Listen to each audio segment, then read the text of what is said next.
Hi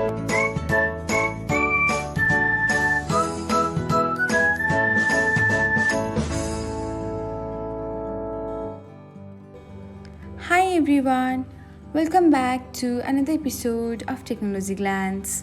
In this video, I'm going to guide you through how you can turn on Instagram notifications for add your reels. So, let's get started. Watch till the end and don't forget to subscribe to Technologyglance by hitting the subscribe button and press the bell icon so that you'll never miss another update. Without further ado, let's get started. First of all, open the Instagram app on your device.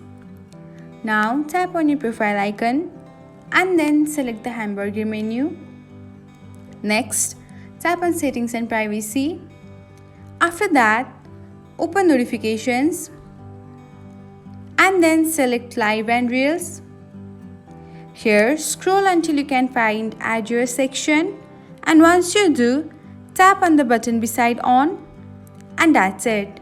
This is how you can turn on notifications for add your reels or live on Instagram.